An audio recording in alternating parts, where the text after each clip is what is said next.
Nos visita Fernando Amado, que es diputado Frente Amplista, pero que también desde hace mucho tiempo, si no me equivoco, 2008, si nos guiamos formalmente por sus publicaciones en el mundo editorial, también se puede decir que es escritor.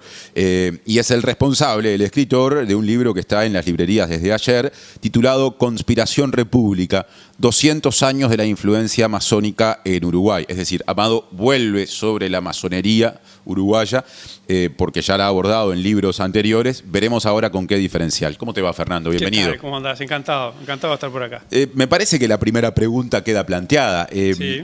¿Cuál es el diferencial de este libro que, si mi cuenta no está mal, es el 12º de tu autoría? Sí. Y dentro de ese universo ya muy importante de producción, que arrancaste por allá por 2008... 2007. 2007, muy bien, o sea que estamos muy cerca de los 20 años, 18 Sí, años hace. sí. Es el cuarto que se orienta a la masonería. ¿Con qué acento en este caso? Voy con el título de nuevo, Conspiración República, 200 años de la influencia masónica en Uruguay.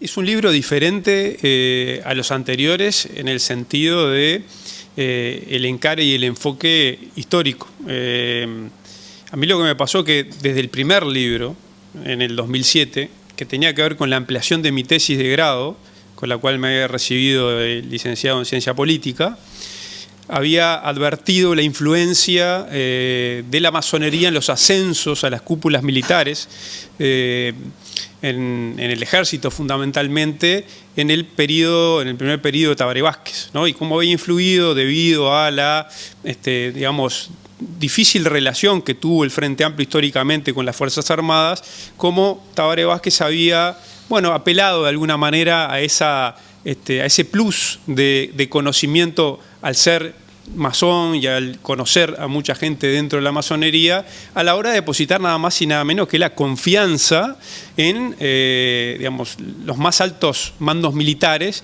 de los cuales el Frente Amplio era muy ajeno, o sea, estaba muy lejos porque, como todos conocen la historia reciente, el Frente Amplio de alguna manera, hasta que llega al gobierno y se transforma en mando superior de la Fuerza Armada, había cultivado, bueno, una distancia y una frialdad, y yo diría que un enfrentamiento a la Fuerza Armada. Cuando se transforma en mando superior, es decir, jefe de las Fuerzas Armadas uruguayas, tiene que, es decir, administrar ese cambio de rol, ¿no? Entonces, en el medio de ese proceso, Acoto estuvo la dictadura. Bueno, estuvo la dictadura. En el Frente Amplio Fundacional había muchos militares, empezando por Libre Sereñi, muy destacados en la estructura, ¿no? Por supuesto. Lo que pasa que eran militares constitucionalistas, ¿no? Entonces, el Frente Amplio se nutrió de muchos militares, sí, en su fundación, militares y vallistas, el caso claramente de Liber Sereñi, proveniente del vallismo del Partido Colorado, y de otros tantos militares, pero que, claro, eran constitucionalistas, eran demócratas. Después pasó lo que pasó.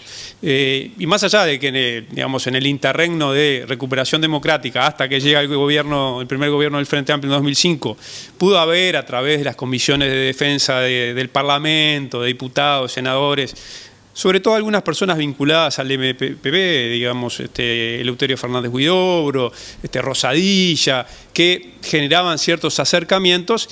La posición estructural, digamos, de la fuerza política Frente Amplio había sido de, bueno, colocar a las Fuerzas Armadas en el lugar de enemigo, digamos, ¿no? Entonces, bueno, uno de los desafíos del primer gobierno del Frente Amplio, sin duda, era transformarse en mando superior de unas Fuerzas Armadas que las miraban de recelo, obviamente, al Frente Amplio, y viceversa, el Frente Amplio miraba de recelo a las Fuerzas Armadas, y en aquel momento me topé con esa realidad, con ese dato, con esa peculiaridad histórica de que Tabaré Vázquez había, bueno, apelado a esa información, a esa cercanía, a ese plus de integrar la masonería, y que había una correlación directa con la cantidad de militares que Vázquez eligió para las cúpulas militares que eran hermanos masones, ¿no?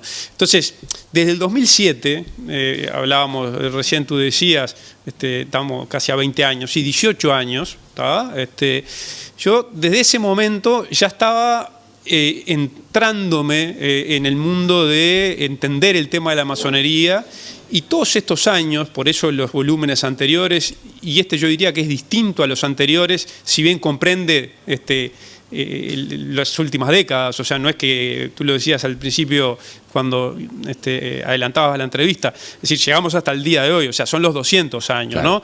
Pero yo fui acumulando durante 18 años una cantidad de información impresionante que era más histórica, es decir, que no se centraba en los últimos 40 años. Mis libros anteriores de la masonería se centraban únicamente, capaz que con alguna pincelada, pero muy breve, del pasado más remoto, pero se circunscribían de 1985 a la actualidad. Vamos a repasarlos. 2007 en Penumbras, la masonería uruguaya, 1973 a 2008 en realidad. Claro. En 2011 editaste o se publicó La masonería uruguaya, el fin de la discreción. Y en 2020, el ahora penúltimo, La masonería uruguaya, porque casi todas las puertas conducen a esta logia. Esos son los 3 antecedentes, sí, de trabajo con respecto a este tema que tenés. ¿Y qué es lo que pasa? Es decir, el trabajo, por supuesto que no de ninguna manera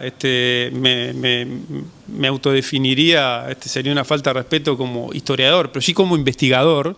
La tarea de ir recopilando lleva tiempo, lleva mucho tiempo. Tenés que estar siempre con las antenas prendidas. A mí, evidentemente, es un tema que me interesa. Si no escribís 4 libros, si no tenés esa pasión y esa persistencia en el estudio y en tratar de entender la influencia que tuvo esa institución en la historia y en la identidad del país.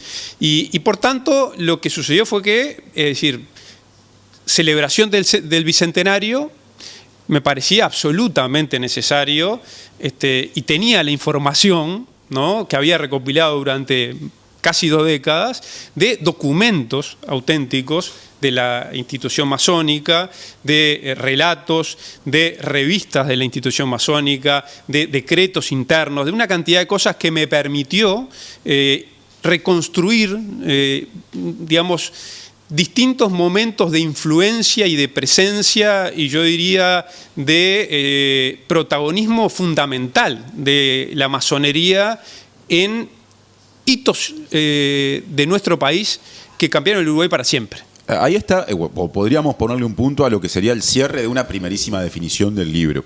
Pero yo siento que para que esto se entienda bien, y me animo a decir que esta puede ser una entrevista que mucha gente termine viendo cuando quede colgada en YouTube, porque hay ciertos temas, y la masonería es uno de ellos, que vienen con un gancho muy fuerte en términos de atención. Entonces entiendo que para que se comprenda mejor, conviene una vez más definir brevemente, vos lo hiciste en tu primer libro, el de 2008, que yo leí ya hace mucho tiempo, ¿qué es la masonería? ¿Qué lógica tiene su existencia? ¿Qué hay que entender ahí? Bueno, no es una respuesta fácil y voy a tratar de apelar a mi mayor capacidad de síntesis, porque es una cosa histórica, ¿no? Es un fenómeno histórico. Yo creo que podemos rápidamente, esquemáticamente, ¿no? Después el libro yo creo que puede ayudar mucho a entender esa realidad, porque va en profundidad en el tema, pero nosotros tenemos una realidad mundial, ¿no? Geopolítica mundial.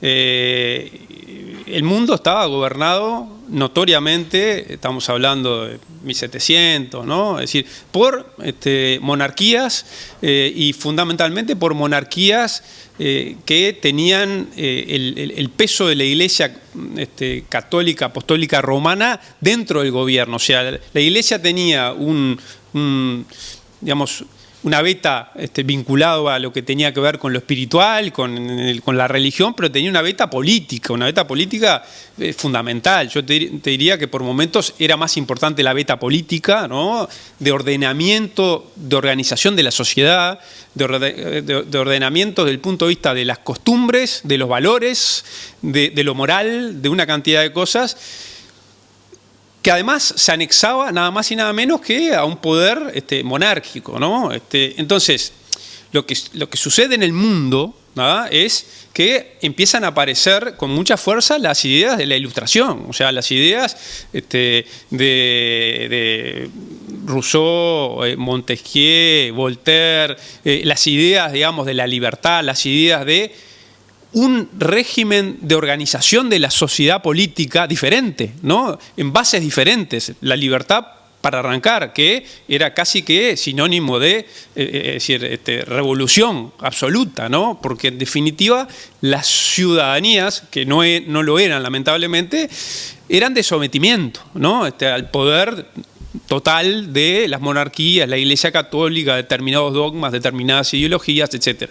Entonces, todo lo que comienza a fermentar en Europa, ¿no? La Revolución Francesa como hito fundamental, diría yo, que tiene el tríptico libertad, igualdad, fraternidad, que en definitiva termina siendo el mismo de la institución masónica, tiene que ver con una institución que en aquellos momentos, yo diría Revolución Francesa, diría Revolución de los Estados Unidos de América, ¿no? Y muchos, la influencia fundamental, no solo en la independencia, sino en las constituciones, ¿no? De los Estados Unidos y de muchos de sus estados, ¿no?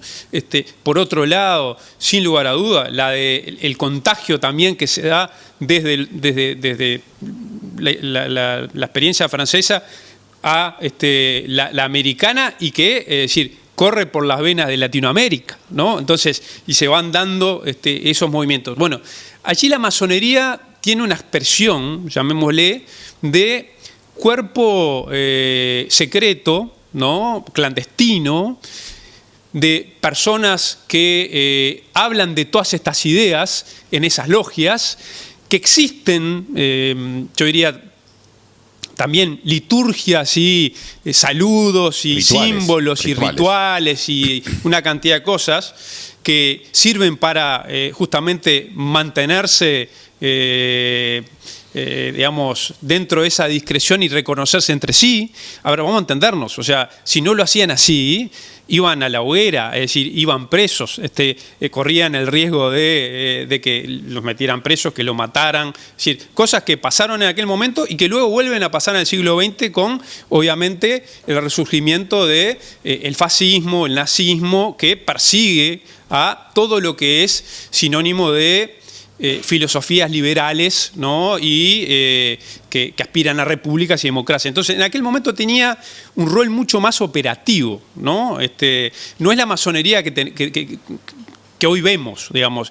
Es la misma esencia, es el mismo tronco de ideas liberal, ¿no? Yo diría liberal clásico, que tiene su adaptación en cada continente y en cada país, pero que tenía claramente un objetivo político, ¿no? Entonces, de la logia, ¿no? Se pasaba al campo de batalla, ¿no? Es decir, eran masones todoterreno, en el sentido de que estaban en la logia, se hablaba de libertad, de filosofía, de rituales, de simbolismo, de saludos para entendernos y para saber que vos pensás igual que yo y que no nos agarre ni la curia, ni la monarquía, ni el régimen dogmático de turno, ¿no?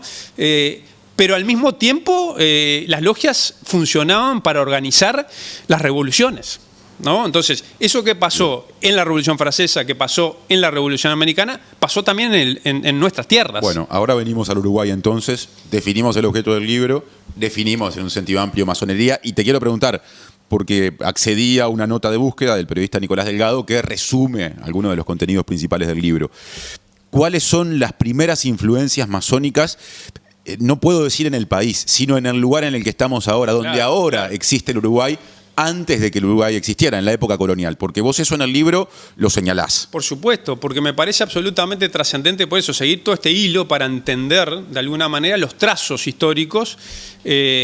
Obviamente, nosotros éramos un territorio ocupado, ¿no? Es decir, nos comprendía la general de la ley de todo lo que dije recién, digamos, ¿no? Éramos una colonia, ¿no? Y siempre anduvimos, de alguna manera, tutelados por distintos tipos de poderes. O sea, cuando no fueron los españoles fue la invasión luso-brasileña, es decir, las invasiones inglesas, ¿no? Es decir, era un terreno en disputa.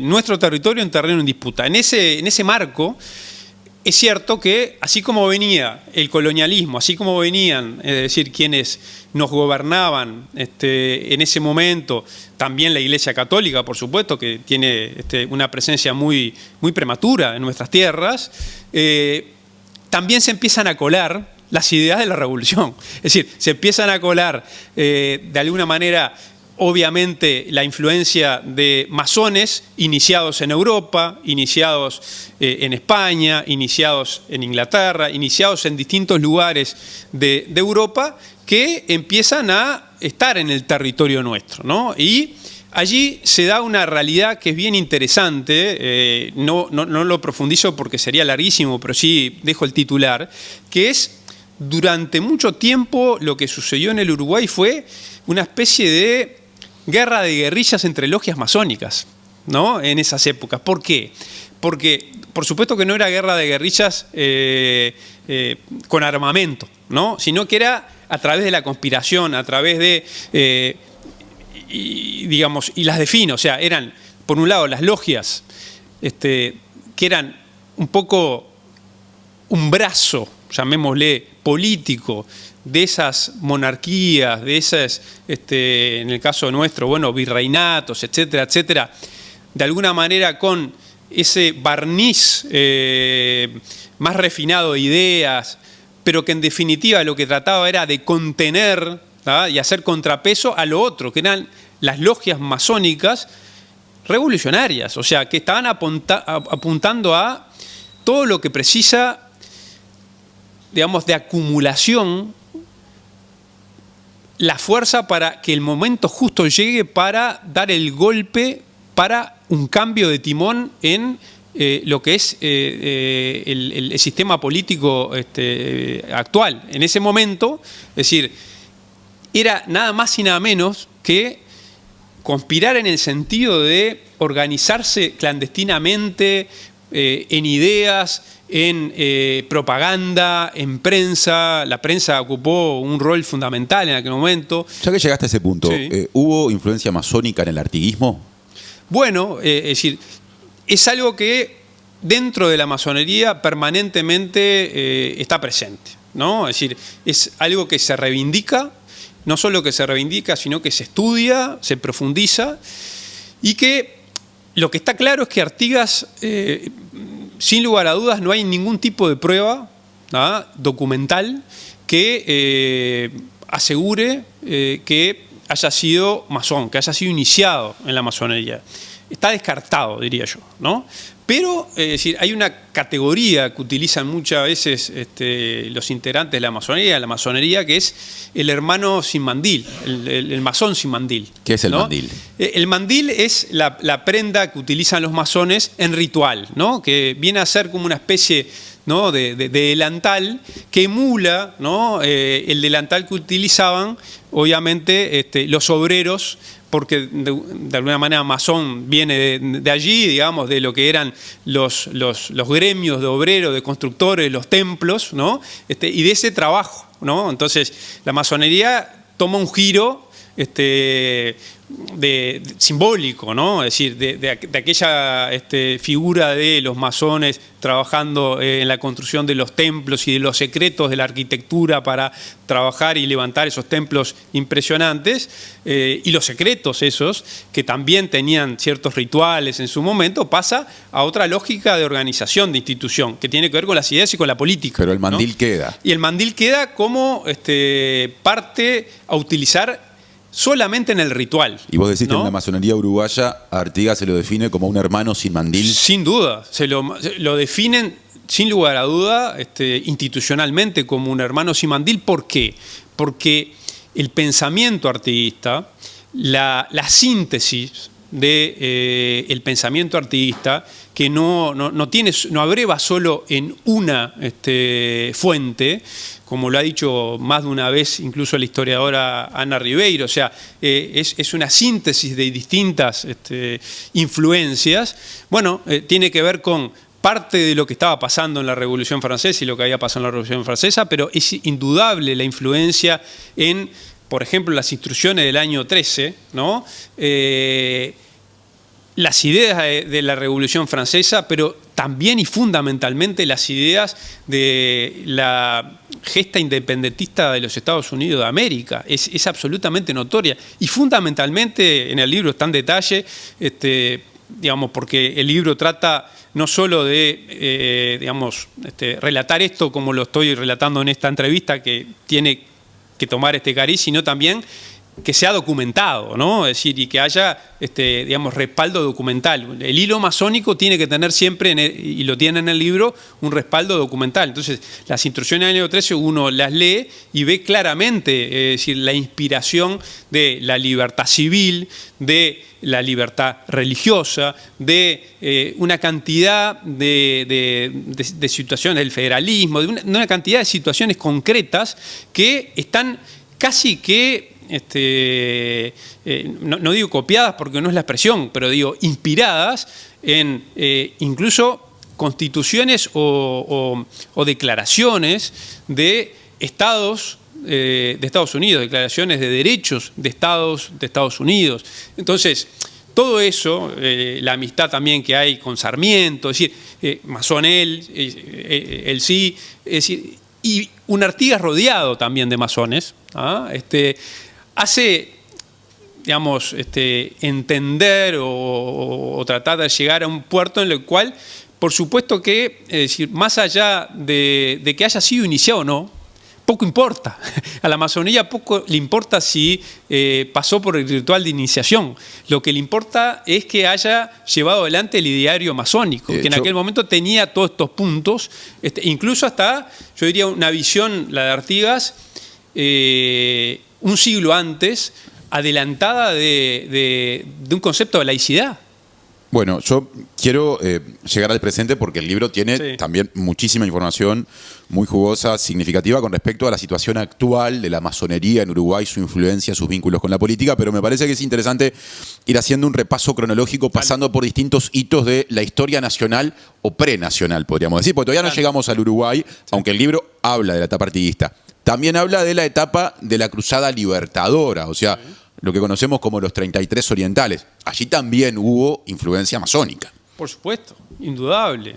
Indudable desde el punto de vista de lo que hablábamos al principio. O sea, las logias masónicas y paramasónicas, porque también había, digamos, instituciones o agrupamientos que no necesariamente se habían iniciado, habían hecho un ritual de iniciación, pero compartían todo lo que tenía que ver con las ideas que la masonería estaba impulsando, ¿no? Y que venía, digamos, a poner la semilla para que germinara, y esa acumulación histórica, o sea, nada se explica sin la acumulación histórica de ir generando ambiente, ¿no? Es decir, para todas estas cosas, en el Uruguay, pero en cualquier parte del mundo, o sea, para las revoluciones, para los cambios estructurales, hay que generar ambiente y conciencia, incluso en aquellos momentos, para tener el coraje en algún momento, porque estas cosas no se resolvían en el Parlamento, es decir, se resolvían en el campo de batalla, se resolvían, es decir, jugándose la vida, ¿no? Entonces, al momento de jugarse la vida,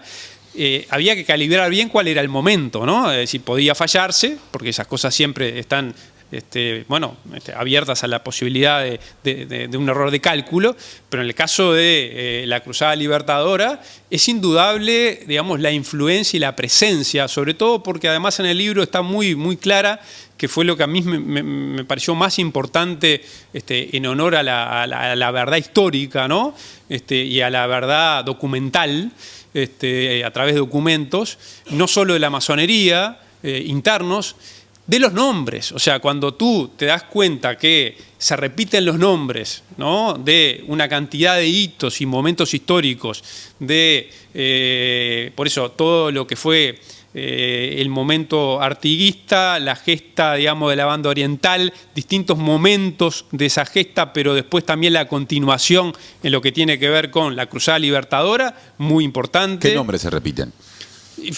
O sea, hay nombres que se repiten todo el tiempo. Los integrantes, siempre se habla, y de eso hay ríos de tinta, ¿no? Sobre la logia masónica o paramasónica, caballeros orientales, ¿no? Que es como la proto logia que terminó construyendo la Cruzada Libertadora.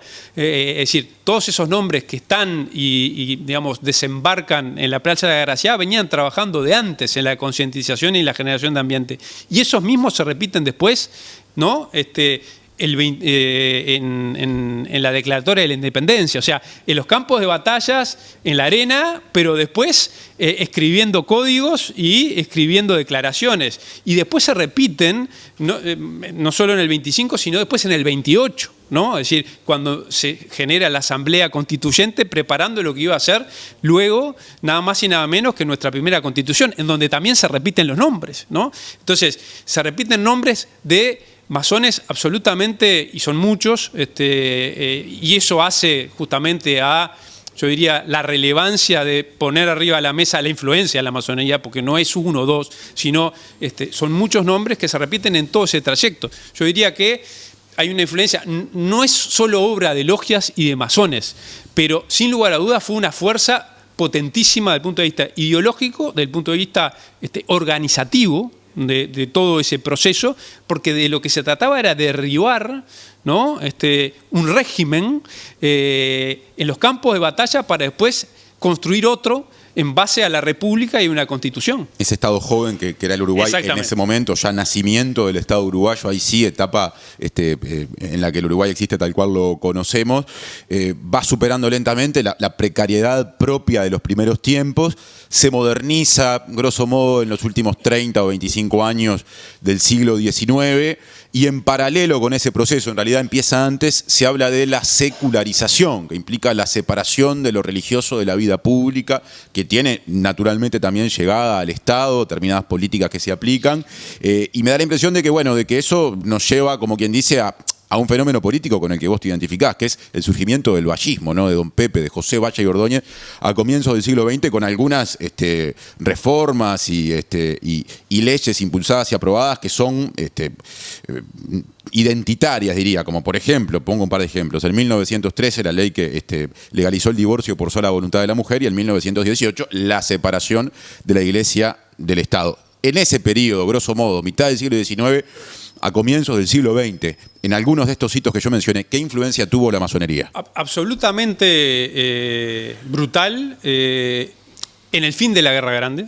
O sea, vamos a entendernos de que... Y eso es 1851. Claro, el Uruguay nace, pero en realidad a los años ya andábamos los balazos entre nosotros, ¿no? Entre las divisas tradicionales y con dos gobiernos paralelos, ¿no? Entonces, el fin de la Guerra Grande tiene, y está relatado en el libro en detalle, solo lo nombro como hito para seguir para adelante, una solución masónica para salir del conflicto y decir, bueno, tenemos que empezar a construir república y país, ¿no? Y Estado.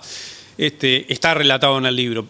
Salto de ese momento a otro momento que me parece también muy importante, que tiene que ver con la guerra, la nefasta guerra contra Paraguay que llevamos adelante de la Triple Alianza. Uruguay en ese sentido tuvo... y ahí tuvo la masonería muy presente. De hecho, el más importante masón de ese momento fue uno de los encargados de la entrega de los trofeos de guerra, ¿no? Es decir, cuando hay guerra, el ganador se lleva muchas cosas del perdedor, y el primer país rápidamente, de alguna manera, de pedir disculpas, arrepentirse, devolver en un acto de humildad los trofeos de guerra en el Paraguay, es Uruguay, y ahí hay una presencia importante de la masonería, e incluso de alguna manera también el presidente de Paraguay ese entonces, que era masón, termina digamos, siendo una figura muy importante de la masonería más adelante en el Paraguay, en la construcción organizativa de la masonería paraguaya, y Uruguay es la que es la madre de la masonería paraguaya, o sea, la que de alguna manera le da luz a la masonería paraguaya desde el punto de vista formal. Salto rápidamente al proceso secularizador al que vos haces referencia. Proceso que arranca notoriamente, es decir, ese proceso arranca con la famosa política de fusión, que esto es algo que estudiamos en el liceo, que se repasa como una lógica que aparece como, bueno, que vuelva a la sensatez, que los caudillos estén un poco al costado, la política de fusión en el sentido de, bueno, una política más de gente, de intelectuales, de doctores. De fusión blanca y colorada, digamos. Claro, en donde las divisas se veían como algo malo, que lo que habían llevado era a la catástrofe económica, al enfrentamiento, a la violencia, a la parálisis, a una cantidad de cosas. La política de fusión, es decir, no digo de que sea un invento exclusivo de la masonería, pero la masonería tuvo muchísimo que ver con poner arriba de la mesa, y en el libro está explicado con trazos, con nombres, con documentos. La política de fusión lleva además a presidentes masones, o sea, Pereira, ¿no? Es Gabriel Pereira. Gabriel Pereira llega a la presidencia y conforma un gabinete 100% con integrantes de la masonería, ¿no? A partir de allí, tanto el gobierno de Pereira como el de Berro son claves en el inicio del proceso de secularización. Por la expulsión de los jesuitas, en un momento, ¿no? Es decir, en una contienda muy fuerte que había allí, claramente entre la masonería y los jesuitas, pero después, fundamentalmente, a partir de iniciativas concretas que empiezan a ponerle límites a la Iglesia Católica, que todavía seguía siendo la Iglesia oficial del Uruguay, o sea, la Iglesia, la religión oficial, la secularización de los cementerios. Primera hito que está explicado en el libro, es decir, toda una cadena de increíbles situaciones que llevan a esa situación, ¿no? Es decir, no querían enterrar a un masón. ¿Por qué? Porque los cementerios eran de la Iglesia Católica, ese masón no había querido, en sus últimos suspiros, abjurar de su condición de masón, y por tanto lo castigan diciéndole: usted no tiene la extrema unción, y usted no puede recibir santo sacramento, y usted no puede ser enterrado, ¿no? Entonces, es decir, Berro, que era blanco, se pone firme, y no solo se puede enterrar a esa persona que era de San José, Jacobsen, es un caso famoso, sino que se le quita es decir, poder a la Iglesia Católica por primera vez, diría yo, de manera potente, en donde decreto secularización del cementerio. Ustedes, señores, no tienen más nada que ver acá, ¿no?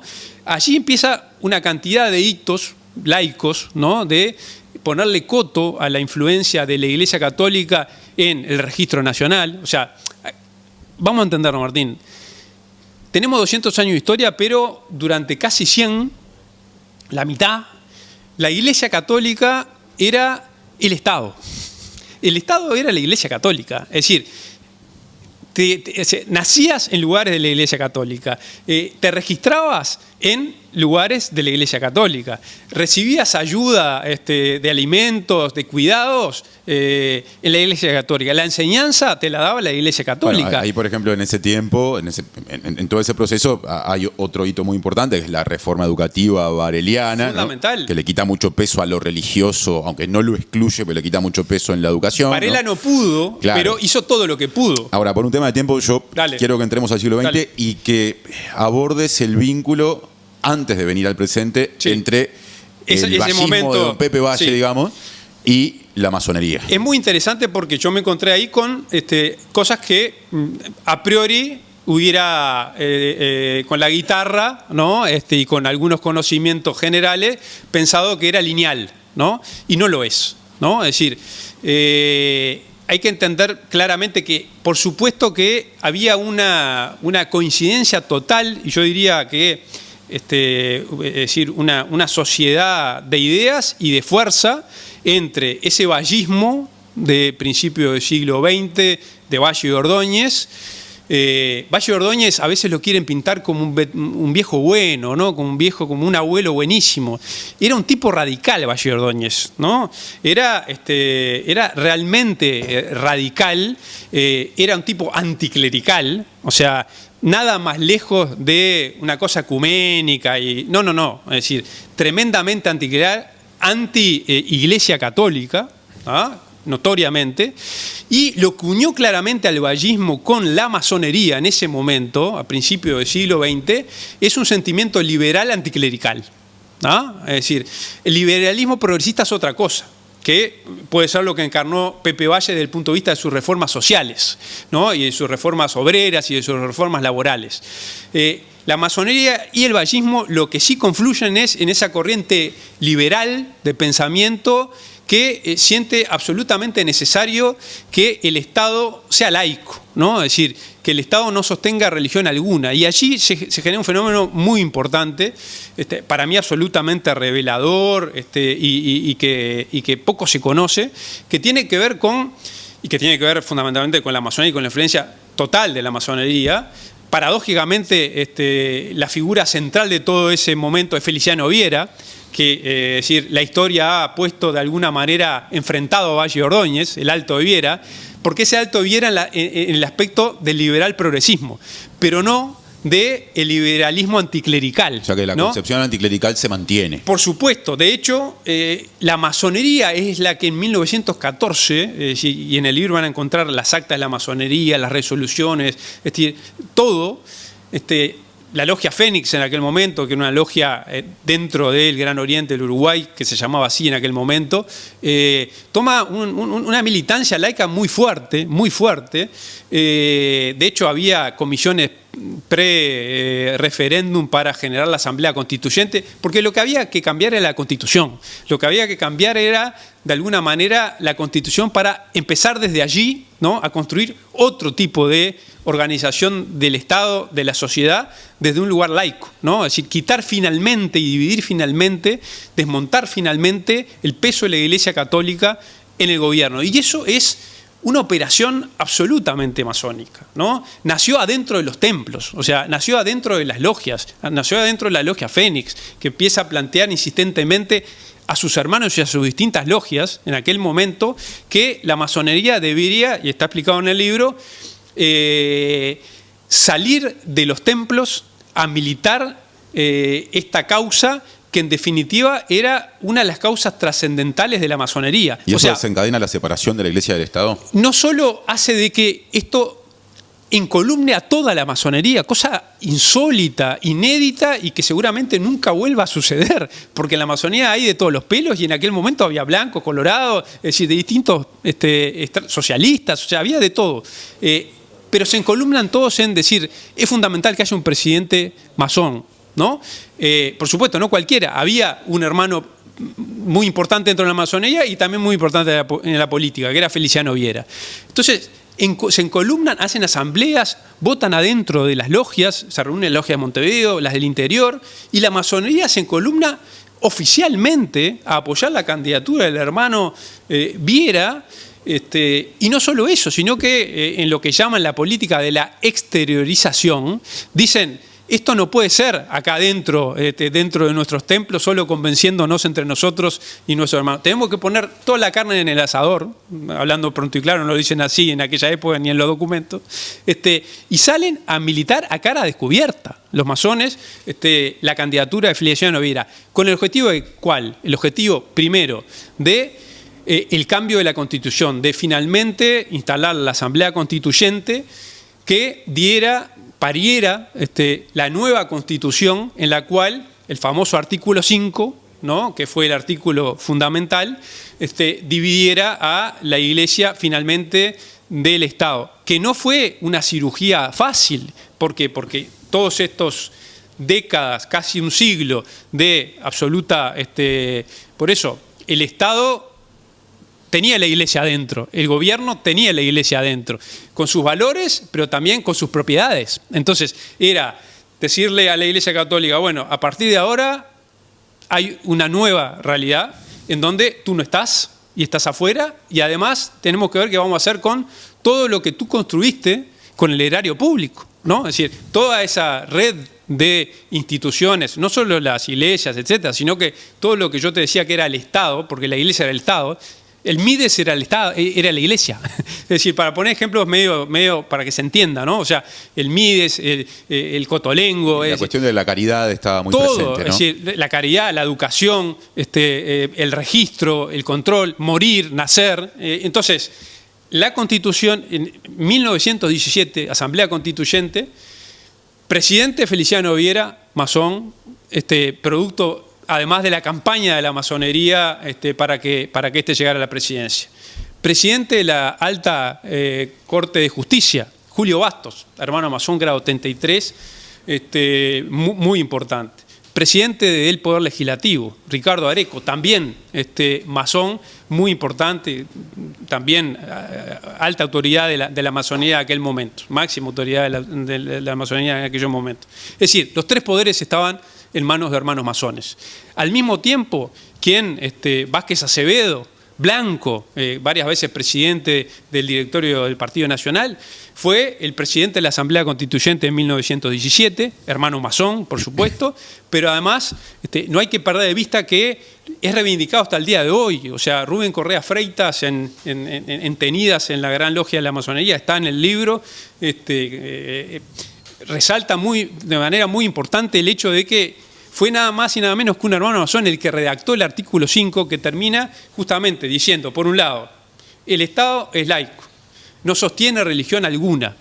Y por otro lado, la solución transaccional en aquel momento, desde el punto de vista patrimonial a la que hacía referencia, tiene que ver con decir, bueno, hasta ahora lo que construyó la Iglesia queda para la Iglesia y se da una exoneración impositiva que rige hasta el día de hoy para todas las religiones. O sea, la fórmula era Estado laico que no sostiene religión alguna, división total y libertad religiosa. Libertad de cultos, lo que se dice así. Libertad de cultos. Fernando, estamos en un problema grande porque nos quedan 5 minutos de entrevista y no hablamos del presente. Y Dale. yo quiero compartir algunos destaques del libro con respecto al presente, porque el libro, ya que estamos hablando de vínculos de la masonería con gobiernos, habla particularmente del vínculo de la masonería con el actual gobierno que encabeza el presidente Yamandu Orsi. Algunos datos que comparto que están en el libro. Se dice, por ejemplo, que hay en este momento una gran incidencia de la Gran Logia de la Masonería del Uruguay en la Policía Nacional. El director de la Policía Nacional desde el año 2023, el comisario general retirado y director justamente de la Policía Nacional, José Manuel Azambulla, es masón, lo mismo el subdirector, el comisario general Alfredo Clavijo, y también es masón el comisario general Rubén Amato, actual subdirector de la Secretaría General del Ministerio del Interior. Pero a otro nivel en el gobierno, Jorge Díaz, el prosecretario de la Presidencia de la República.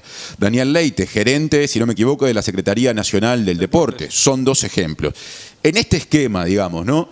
¿Qué significa para la masonería hoy o cómo es el vínculo con el gobierno de Orsi y en particular, ya que hablé de muchos hombres muy importantes en la estructura de gobierno, con el presidente Yamandu Orsi?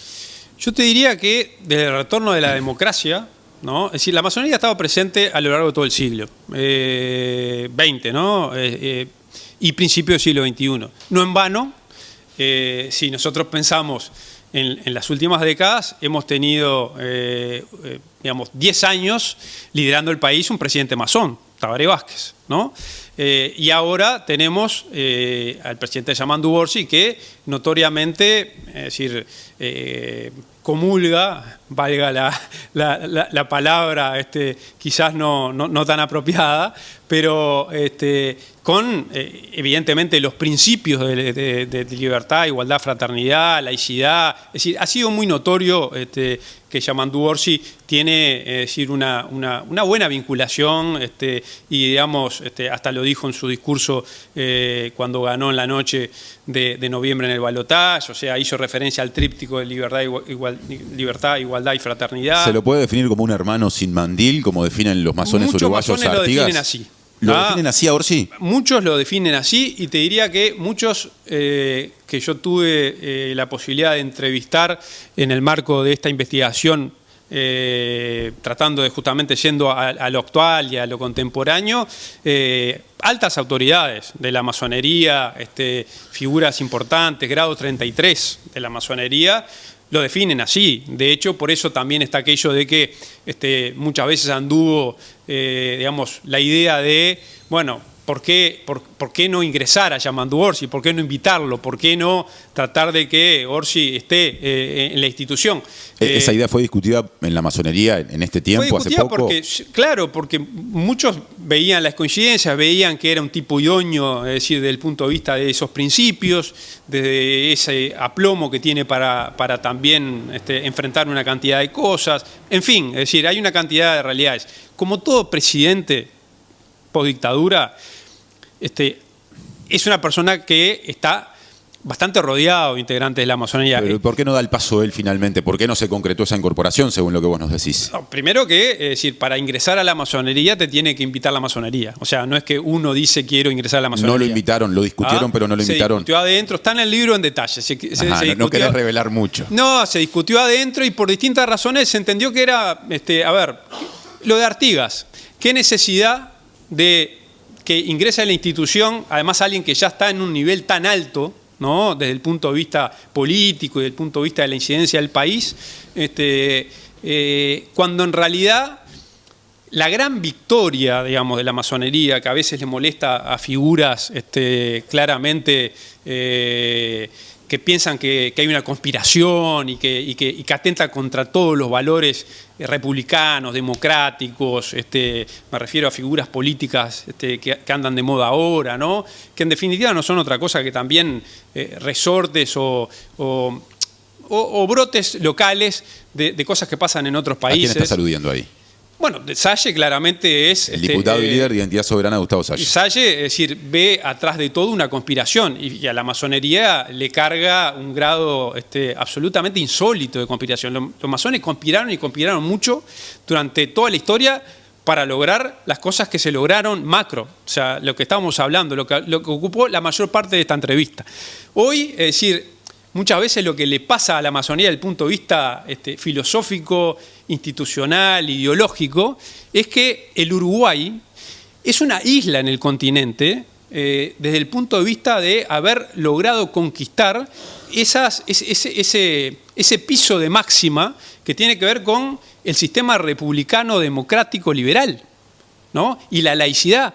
Es decir, la laicidad es algo absolutamente que nosotros estamos tan acostumbrados que ni nos los discutimos, ni nos los cuestionamos, pero en realidad, si vos mirás el continente, es decir, basta mirar, incluso basta mirar, en el libro está un fermental intercambio de la Confederación Masónica Interamericana, en donde discuten muchas masonerías del continente la necesidad de generar facultades masónicas para que allí esté el libre pensamiento, etcétera. Universidades. Universidades, es decir, universidades de abogacía, de esto, del otro, ¿no? ¿Pero por qué? Porque en todos esos países el problema es que las universidades tienen una fuerte inoculación religiosa. Es decir, y los masones uruguayos, y es muy interesante es decir, el intercambio, lo que les dicen es, nosotros primero somos hinchas de la Universidad de la República, ¿no? Es decir, y claro, se da todo un intercambio y al final lo que le terminan diciendo es, claro, hermano, ahora entendemos. Lo que pasa es que lo nuestro es algo excepcional en el continente. Es decir, a nosotros no nos importa si el profesor de la universidad está iniciado, es masón o no es masón. Lo que sabemos es que va a impartir, ¿no? Desde la libertad de conciencia, la libertad de pensamiento, el pensamiento crítico, sin influencia de lo religioso y lo dogmático, la enseñanza, ¿no? Entonces, esa es la gran victoria, si se quiere, del pensamiento liberal laico, ¿no?